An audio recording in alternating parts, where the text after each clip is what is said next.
So we're going to pick up where we left off. So now we're going to look at discontinuities and functional values.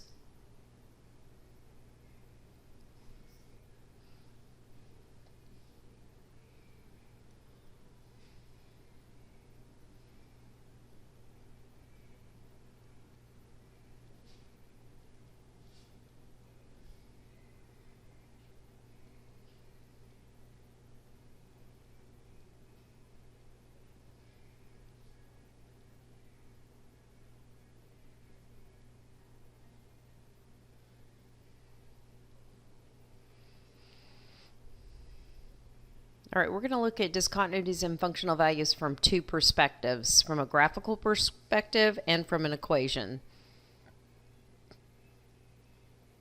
So let's start out looking at discontinuities and functional values from a graph,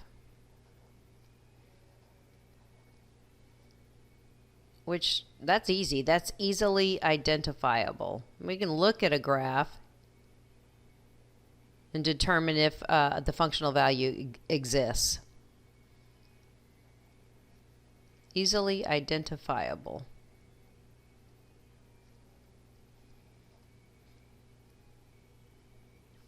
Now we're going to look at two graphs.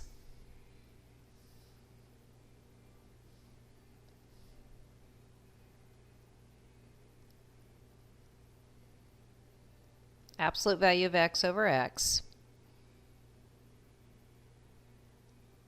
You may remember that as the here and there. So we have a height of +1, and this graph extends to the right.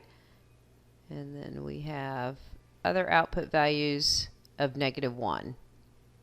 So this is +1 and -1. And we'll return to this in just a second, but I want to come over here and look at another similar graph.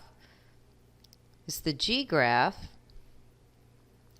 But this time the G graph is going to be a piecewise function. In the top piece is going to be the here and there function, but of course that can't be defined at 0. So we want this graph for all x values except 0. Well, that's just another way to say we want this over here. But what we're going to do is we're going to redefine this so that we have a point at x equals 0. So that's a 0. So when x is, that should be equal to, let me fix that. There we go, much better. Redefining it, we want to point at the origin, so we say that when x is 0, we want the y to be 0. So this is just a way to redefine the here and there graph so that the graph contains x equals 0. So it's going to look exactly like the f of x graph, except for this second piece determines that we have a point right here at the origin. And again, that's 1. And that's -1.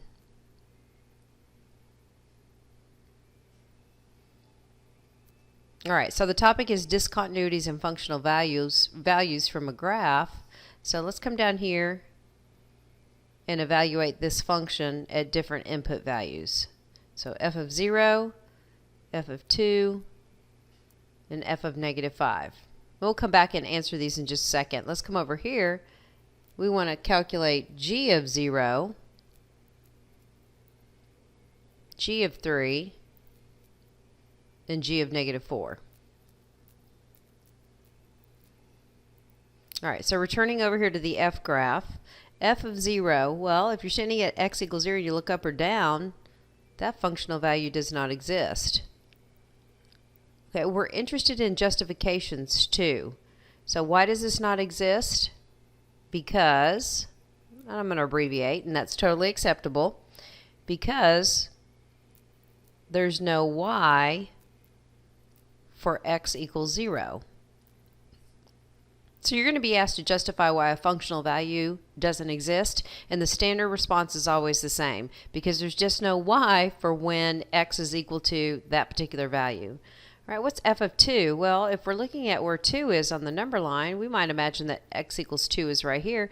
Well, if I look up, there's the graph, and I know the output is 1. What about when f is evaluated at -5? Well, -5 is somewhere over here, which means we need to look down, and the output value is going to be -1. So these two functional values exist, this one doesn't, and we're interested in the justification. So let me kind of highlight this, box it,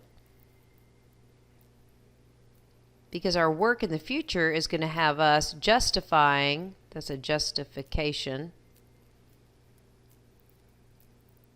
Our work is going to have us justify any does not exist situations, whether it's functional values or limits. Okay, let's come over here. G of 0. Well, G of 0 does exist here, and the output is 0.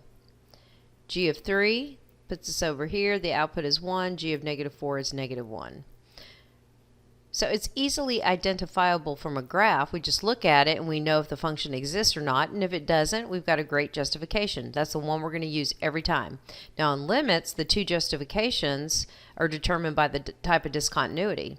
So remember up earlier in our work that a limit might not exist if we have a jump discontinuity and infinite discontinuity, and those justifications, okay, you need to pay attention to those because you need to know how, when asked, to justify if something, if a limit does not exist. Okay.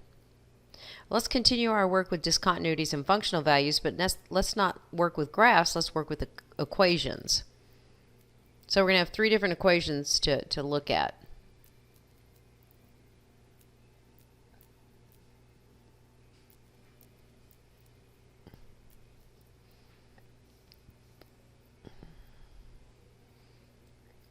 All right, so let's say that we had no idea, no clue what this graph looked like.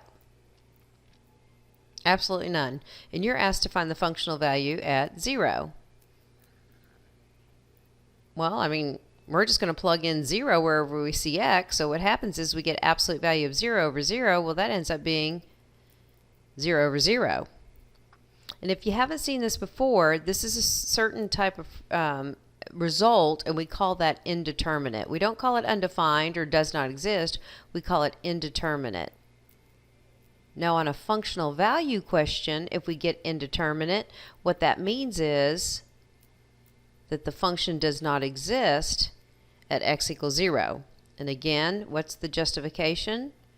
Because there's no y for x equals 0. All right, so if we had no idea what that graph looked like, you just evaluate the function, plug in 0, you get 0 over 0. That's called the indeterminate form. We're going to have more work with that later, but what that means is the function does not exist unless we've redefined it like we did in our previous examples and made a point exist there. Okay, I'm going to come over here, and I'm going to look at another function. I'm going to look at a rational function.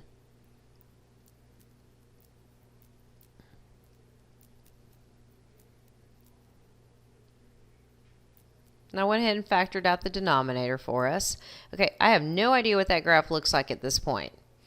But it doesn't really matter. If I'm asked to find the functional value at 2,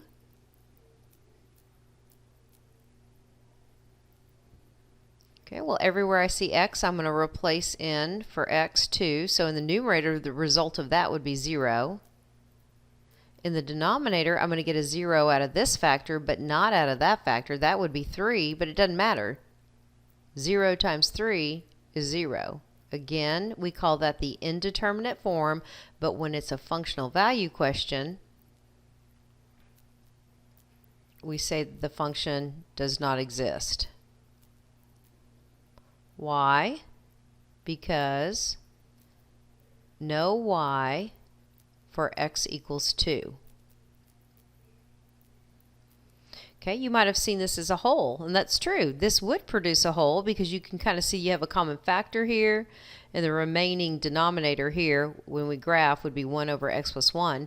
You might remember from your previous work that 0 over 0 in this situation with the rational function gave us a whole. Well, I want you to look over here.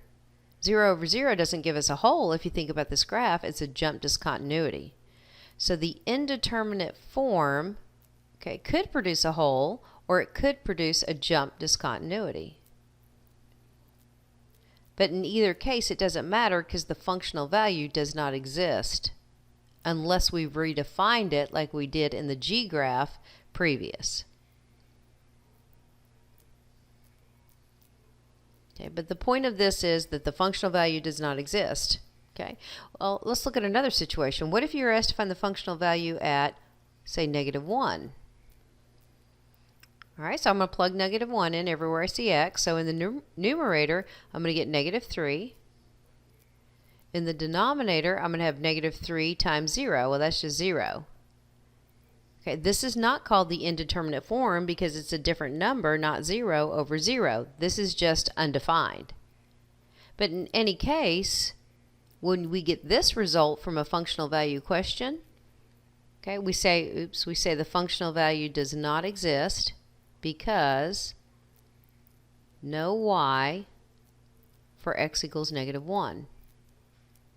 So we want to kind of be mindful of discontinuities and functional values, and what happens if a functional value does not exist. What is the standard response? Well, notice that it's always the same. No y for that particular x. Okay, let's look at one final example.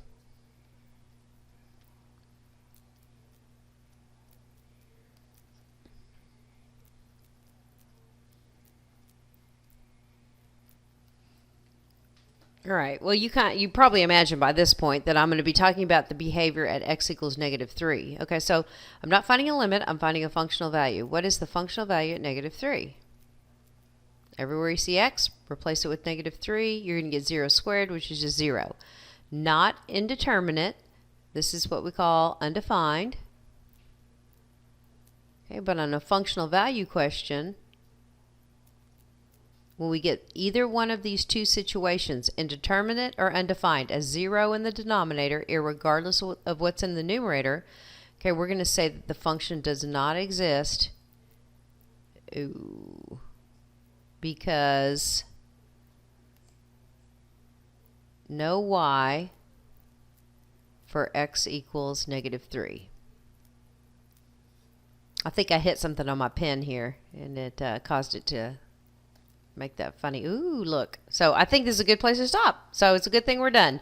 So we looked at discontinuities and limits and discontinuities and functional values, and hopefully we gained from this how to explain when a functional value does not exist. It's always the same justification. And hopefully we also gained understanding of how to justify when a limit does not exist.